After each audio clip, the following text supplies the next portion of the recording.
Welcome to this week's episode of LdnOnt TV here on Rogers TV. I'm your host, Bronagh Morgan, and originally this show was always about politics. This year we've had some politicians on our show. We've talked about a lot of issues that politics has something to do with, because really every issue is political. Getting close to the end of our season, and we have another wonderful local politician that has made the time to come and visit us here at the Rogers set, and it is Rob Flack. Rob Flack is the MPP for Elgin-Middlesex-London. He's a first-term MPP. Sure. Also, we met each other in a federal election a few years ago, so we've got lots of politics to talk about. Thank you so much for taking the time today. Thanks, Bronagh. I'm glad to be here and happy to see you again. Yeah, it's so great. And I know I mentioned this to you just when we were walking into the studio, how much I've been looking forward to having a conversation with you ever since I met you. So when we met, I was moderating a debate, and it was during the federal election. What year was that? Was that 21? 21, okay. That was your first time running for politics. That's right. I was so impressed with you, and there was other candidates that, you know, they all have their own skills, but it was a tough time. So that was like in the height of COVID. We had been physically, socially distanced from each other for a while. It was a tough election and a lot of really polarizing issues that people were talking about. And you really were a standout as somebody who just never got nasty, dirty, adversarial. You just stuck to the issues, and I love that about you. What is it that informs your, I guess, style of politics? So talk to me about your background and why you do politics the way you do. Well, thank you. Thank you for having me on. And I would say a few things to get started. I've been involved in politics my whole life. Never ran, always wanted to run. But, you know, I grew up in a small town outside of Mississauga, Streetsville, now part of Mississauga, and spent a lot of my formative years in the Ottawa Valley on a farm, my grandparents' farm, my uncle and aunt's farm. Friends, and so I kind of had an urban, rural growing up period. And then I went to the University of Y.O.L.O, got out, needed to make a living, so I got a job with Master Feeds, part of Maple Leaf Mills at the time, and spent a career in agribusiness and had a great career. Always wanted to run, was going to run, but the logic of giving up a career and raising a family just didn't make sense. Absolutely. I was given good advice once by the Honorable John Crosbie, who said, those that should run should be either they can't, you know, it's the best job they're ever going to have, or wait till you're at the end of your career, your business career, whatever career, and then run. But if you're somewhere in the middle, don't. So I waited near the end, and when I ran in 21 federally, it was, as you said, a very polarizing time. COVID was at its height. Right. But there was serious issues we had to talk about in Canada, about our debt, about economic development. But I'm thrilled that we're here today, and you know, when one door closes, another one opens, and the opportunity to run provincially in Elgin-Middlesex-London came around, and it took my wife, because it's a joint decision, Denise. We said, okay, well, let's think about it. And she walked into my office 5 minutes later and said, let's do it, but let's win this time. Fantastic. So here we are. Yeah, so a supportive family obviously is key. Big. That's wouldn't do it without it. Great to have a wonderful team at home behind you. And, you know, coming to that position in particular, the MPP role in Elgin-Middlesex-London, big shoes to fill. Very big shoes to fill. Jeff Urick was a great member, minister in the Ford government, been there many years, decided not to run again. So, you know, and I'm in the riding, but I'm in the Middlesex part of riding. It's the first time anyone from Middlesex, since these riding boundaries have been around, has been the MP or MPP. So, you know, I know the riding well because I did a lot of business in the riding. Right. Knew a lot of the people, been involved in PC politics, so it wasn't that hard, but it still was fun to get out to the community during the election. Absolutely. You know, we've got 10 municipalities, all with unique issues, and I love it. One of the things that I absolutely loved when I was a politician and running in that riding was being able to get out and meet so many different people in so many different communities and learn about so many, I guess, different issues. But I guess what all unites all of the people in that riding is what I found is this strong sense of community. 100%. Everyone's unique. There's 10 municipalities, whether it's London to start, really at the end of the name, but you go to London, Thames Centre, you go to Central Elgin, Malahide, Aylmer, Bayham, cut across over to St. Thomas. You've got Southwold. You've got Dutton Dunwich. You've got West Lorne. Like, it is a community of communities. A lot of driving, though, too. We put on 10,000. I didn't do all the driving, but on my vehicle at the time, on the truck, we put on 10,000 kilometers in an election. That is a lot. So it's a big riding, but it's great. I love it. Having made my living in agribusiness, I'm used to small towns, communities, rural environment. That's where I made my living. And I'm used to, people will say, how do you get to so-and-so in Toronto? I couldn't tell you, but if you tell me how to get to Inglewood or how to get to Cobden, I can tell you exactly how to get there. It's fun, It's great. Okay, so you've been in office now for how long? That election was June 2nd, just about 1 year. All right, well, congratulations Thank on just about 1 year. That's right. So you just had to dive right in, I guess. Right in. So your Right office probably still in the same place. It's in the... It's at Queso Station in St. Thomas, so just moved in. I think when Steve Peters resigned, Jeff Yurk moved in, and when Jeff Yurk resigned and I won, I moved in. So beautiful place, right? It's a wonderful history, too. Yeah, absolutely. Beautiful building, wonderful staff. And so what have been some of the issues that you've kind of you showed up on the first day and they were waiting for you on your desk? What have you been able to tackle so far? Well, it's where do you start, right? Right. So we get in, you get your office, you get your staff hired, and then what we did last year, if you remember, Premier Ford called the House back, the legislature back, and we sat really through July and August. So there wasn't really a warm-up period to kind of get to travel every week, every day through the week to be in the riding. So we were in the legislature trying to get things passed, to get a legislative agenda on the table and get bills passed, which we've done. So it's been very busy. But I call two sides of my job. There's the Toronto Rob, go to Queen's Park and learn that. And frankly, I like that. But what the surprise has been for me, and I shouldn't call it the surprise, what I've liked the best is being at home. Because you can get your arms around local issues. So we've had some fun issues to deal with. I'll start off with one. Aylmer, at the police college. They have a pool there. I didn't know they had a pool there. Okay. But during COVID, the pool got closed, and we have got competitive swim teams in Elgin and Middlesex and even in Oxford that use the pool. So now that COVID is on the back, we're on the backside of COVID, they wanted to reopen the pool to get back to competitive swimming and not have to drive into London. So it took a little time. It took a little persuasion. It took a little political, let's get it done, and talk to the minister and his staff and work with the college. And lo and behold, a little longer than we needed, but we got it reopened. So when you get a little win like that, it's great. You know another great win? Remember Kraft Hockeyville? West Lorne? Oh, yes. They won for all of Canada. So you had a role? I didn't have a role, but my role was I helped promote it. Absolutely. And we used my member statements to promote it, and it was fun. So those are the little wins locally that people go, well, what do they mean? But they mean a lot to me, and they mean a lot to the local community. Absolutely, right. We've had some other great wins. The other thing that I'm really proud of, Belmont's getting a new public school. It's taking too long to get the land in place. Sure. But when I found out from the board that as soon as that school was going to open, it was going to need at least 10 portables. I went, what? Why build a new school when you're going to have 10 portables? That's ridiculous. Yeah, that seems crazy. Well, they say, well, that's just the way it is. And, you know, if we reapply, we won't get the money. Minister Lecce happened to be right with me when we did it. Brought him over, and he said, no, that doesn't make sense. So about 2.5 months ago, he walked in the dining room at lunch, and he said, Flack, come here.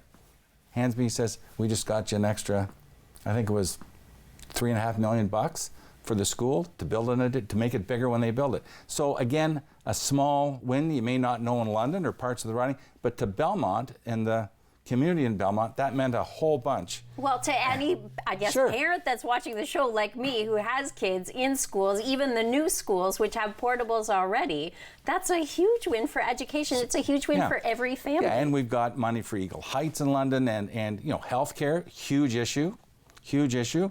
So money's not only for our local hospitals in London, but the St. Thomas Elgin General Hospital is getting good funding.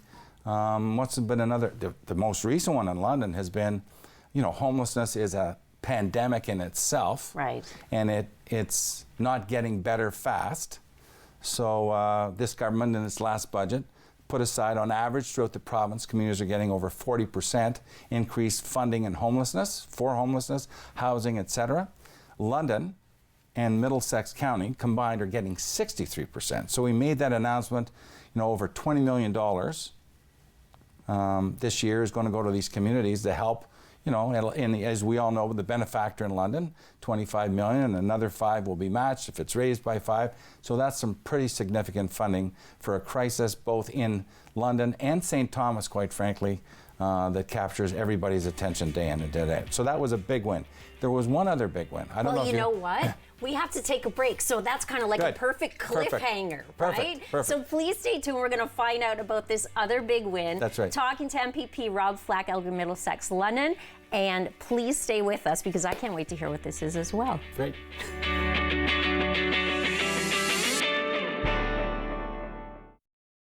This program is brought to you by the following sponsors.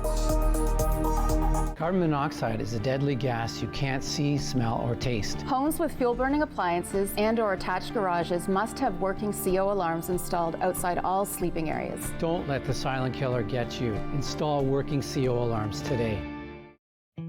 Most people that have received treatment for drug use problems are probably going to have a lapse. Join addictions counselor Dean Anderson for Invisible, Breaking Through the Stigma of Addiction on Rogers TV.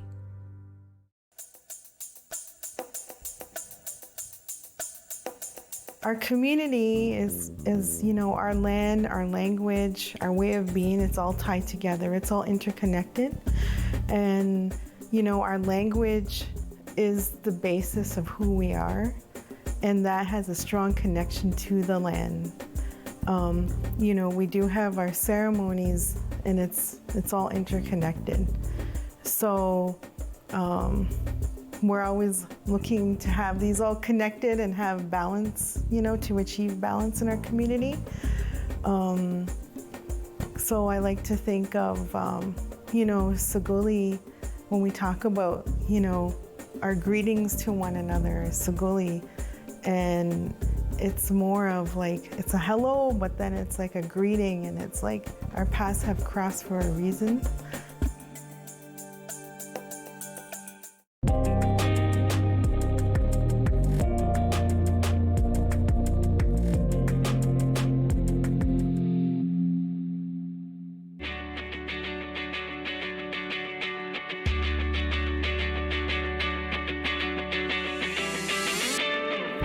Welcome back to LDNOnt TV here on Rogers TV. I know I left you with a cliffhanger before the break, talking with Rob Flack. He's the member of provincial parliament, so working in Toronto and in the riding, Elgin-Middlesex-London, doing all kinds of service and doing his best to advocate for the people in the riding. What is the other big win you want to tell us about? I think a lot of people can kind of guess. It's not a surprise because it's announced, but as they say, Das Auto in German. Volkswagen. And that is a historic investment that's being made in this province, in this country, and in our community. And it's got a lot of play, obviously, in the last few weeks since it's been announced. It's been a lot of work building up to getting the announcement. Frankly, it is historic in that it's the largest automotive investment in the history of Canada. Number two, it's going to create 3,000 direct jobs and 30,000 indirect jobs throughout the province. It is generational in change because it's a long-term investment. $7 billion plant is being built. We've created the facility, the lands, the community. There's been some angst, understandably, but as I always say, the road to construction is always the road to success is always under construction. And this is a game changer. And we've lost a lot of jobs. Absolutely. In this region. Manufacturing jobs. When you think of Freightliner, when you think of Ford, when you think of when I came to London, in 1986, all I heard year after year was less manufacturing jobs. The auto sector was dying. Tertiary jobs, the supply chain, it continued to get hurt. And we were known for automotive excellence, amongst other things. Absolutely. But so this really, then Ford was gone, Freightliner's gone, it's hurt. So we're bringing back good jobs, not part-time jobs, jobs with good pay, benefits, pensions, real opportunity for people. With that's going to come some growing pains. We need to get homes built. We need to get infrastructure put in place, whether it's highway, whether it's transit, whether it's policing, whether it's firefighting, schools, hospitals.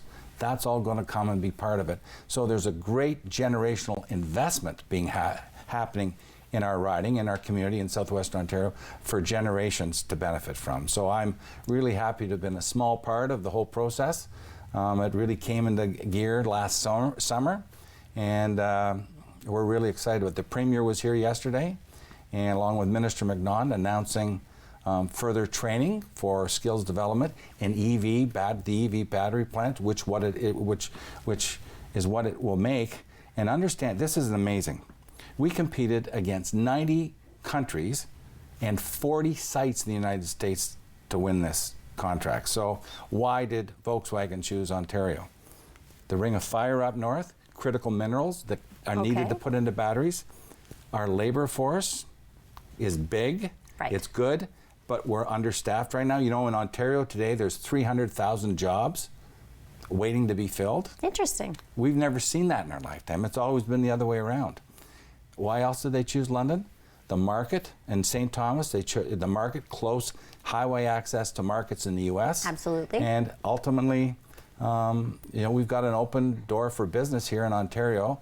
And as the Premier likes to say, we're creating the environment for business to succeed. And when they succeed, they hire people.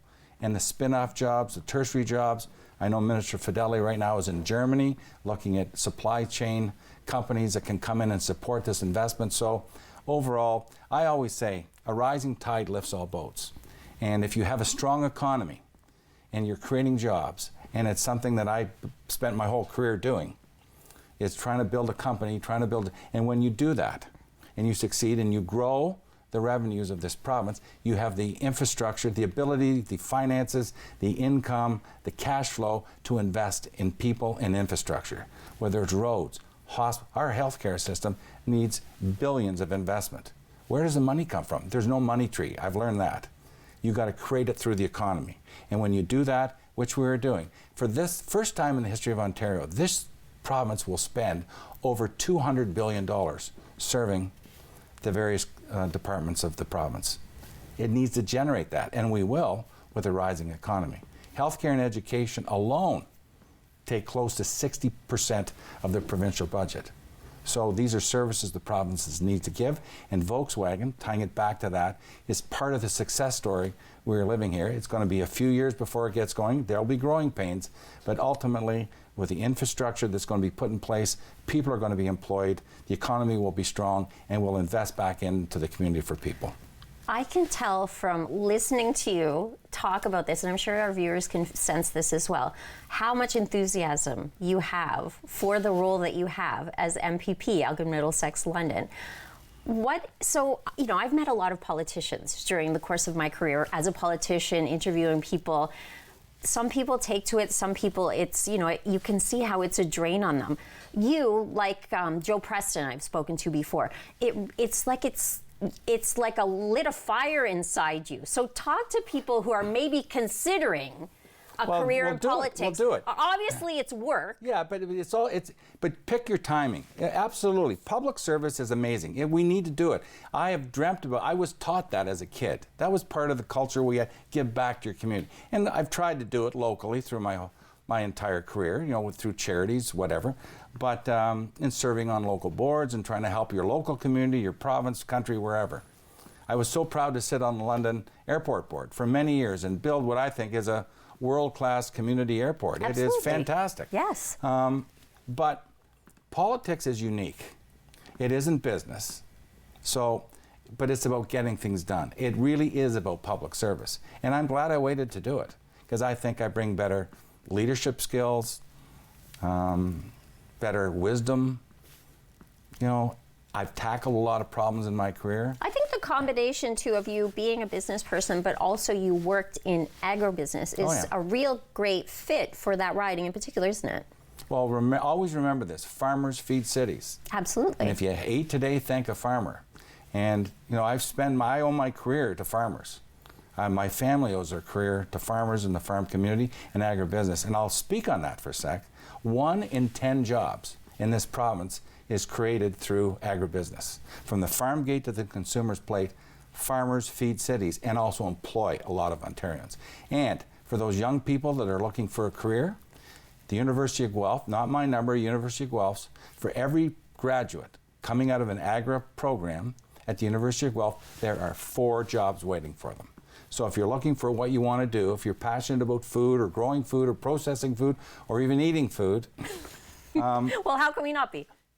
Thank a farmer, go to the University of Guelph, or find an ag college somewhere and learn about it. There's going to be, I guarantee you'll have a good job waiting for you and you'll have a great career ahead of you.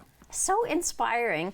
I've learned a lot about you, and I wish we had more time. So I'm going to have to get maybe a commitment for you to come back Absolutely. and visit us next season, because we're running out of LdnOnt TV for this year. Good luck. I'm sure you're going to be busy over the summer, but thank you for taking the time today. MPP Rob Flack, thank you. Congratulations on your first year in office, all your wins. Keep on at it, and I hope the summer is great for you, and I hope you keep this enthusiasm. Because well, I'll keep it. That's how I'm wired, and as long as we're busy getting stuff done, it's great. And community service, public service is a noble calling. Don't knock your politicians, support them. Absolutely. What a way to end it. All right. Well, we do have some more of LdnOnt TV after the break, so please stay with us. This program is brought to you by the following sponsors.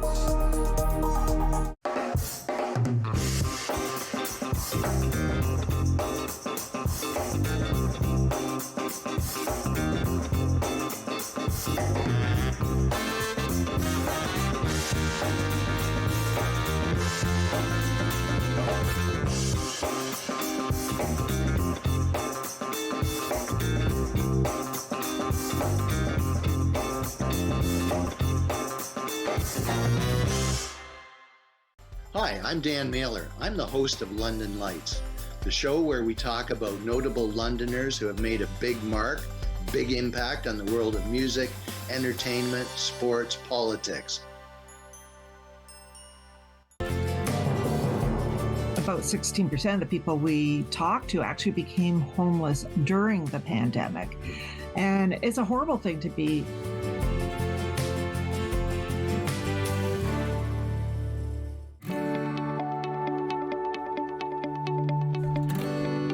You're watching Rogers TV.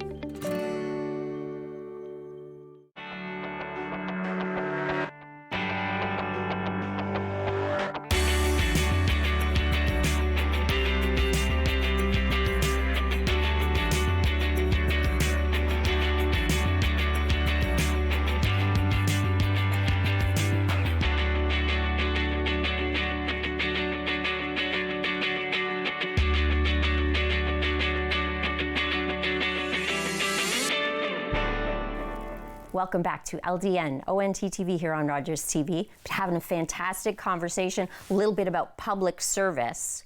Fantastic volunteer that we got to meet a couple of years ago when we were doing our show all over in the COVID way in little boxes. And now here she is in the studio. Chinmay, thank you for coming back. I know that when we talked before, you were a volunteer at L.O, and you're still involved with L.O as a youth leader in the Y.O.L.O program. So remind our viewers what Y.O.L.O is all about. Yeah, so Y.O.L.O is a youth program that stands for Youth Organizing Leadership Opportunities, and that's exactly what we do. We're a group of young teenagers who are just looking to better our community, and these are typically the Carling and Argyll communities. So we meet every week and we discuss and plan and execute these awesome ideas like murder mysteries and paint nights, all with the idea and goal of reintroducing the concept of leadership and opportunity within these communities that are rather underprivileged when it comes to this sort of thing. So must have been tough, because I remember you were putting these events together virtually during COVID. When have you, so you've been able to get events now, I guess, back in person? Yes. So talk to me about some of the events that have happened in the last few months and maybe about what's coming up. Yeah, of course. So many of the events that we made virtual, we tried to bring back and make in person. So our murder mystery plays that we hosted online, we finally were able to host in person for the first time just last week. Awesome. So it was an incredible turnout, and we had so many new experiences within the community just with that one event. With Pride Month coming up now as well, we're hoping to coordinate a collaboration with the local drag queens in our community and bring something a little different and unique to the Argyll and Carling communities as well. Sounds fantastic. So who did it? Who did what? In the murder mystery. Oh goodness, I can't spoil that for you. You'll have to come to our next one. Awesome, that sounds great. Okay, paint nights too. So Yes. you know, I'm an artist, so I love to hear about paint nights as well. How many people are involved? Like when you have, you must have a big group of volunteers helping out, and are you looking for volunteers to help out? Oh, absolutely. We are always looking for volunteers, especially with any of our events. The thing about Y.O.L.O is that we value the time and commitment of young people, and we understand that young people have a lot of things going around, and they're interested in trying new things, and that's exactly what we love to foster. So if commitment is something that's a bit of a concern for young people, just come to one event, or come to one meeting, or try out a play or a role in a different sort of context. What we want to ensure is that when you join Y.O.L.O or come to one of the things that we plan, you're not signing up for a long-term job commitment or contract or anything. You're coming to support when you can and when you are able, and that's the beauty of what we do. Fantastic. And now for people maybe that are of my vintage, is there a way that we can support your work? Absolutely. We're always looking for opportunities to work with people in any capacity. So while we do like to focus on the young and youth people of our communities, we have often done paint nights with seniors at Beacock Library. Fantastic. So in any capacity, as long as we are serving the communities that we are a part of and that we love, we are doing what we want to do. I love that. And now I know we only have a couple of minutes left. I was talking about how I follow you on Instagram because I was so impressed with the last time I spoke to you. You've got university coming up next year. I do, yes. So where are you planning to go? I am planning to go to the University of Waterloo for Honours Arts in Business. Congratulations. Thank you. To be accepted. Looking forward to finding out what's next for you as well as the Y.O.L.O program. So get involved. We've got our Instagram. Absolutely. We've got all different ways to get in touch. Phone number, website. We're posting that all on the show. Lots of social media. Honestly, just send a message, send a little snap, any sort of contact, and we would just love to be involved with any sort of person in our community. Fantastic. You heard it. So thank you so much for taking the time today to chat with us. Thank you for tuning in. Rob Flack was here as well. Great conversations with positive people making positive change in our communities. So hopefully we will be seeing you again next week for one more episode of LdnOnt TV here on Rogers TV. Take care.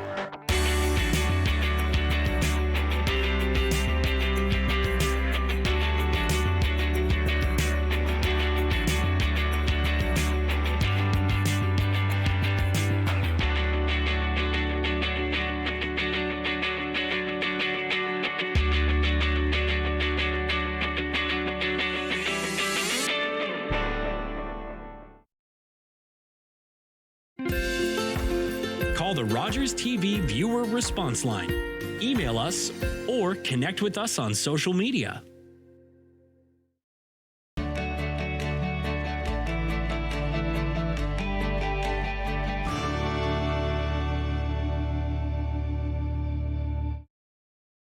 Was that 4 or 5? He's lost count and still thinks he can drive. Do you think he knows that when he is caught and charged with impaired driving, he'll lose his license and a lot more? If he gets in his car, he'll face costs exceeding $20,000. Does he realize he could have a criminal record for his choice to drive? And it could be much worse if he crashes. I wonder what he'll be thinking tomorrow. Have a Holden 1 at 15. Visit ArriveAlive.org to find out more. Arrive Alive. Drive so. Hi everyone, my name is Dr. Mario Elia, and I'm the host of a new show here on Rogers TV that we're calling Keeping London Healthy with Dr. Mario. I'm a local family physician here in London, and I'm very excited to be working with Rogers TV on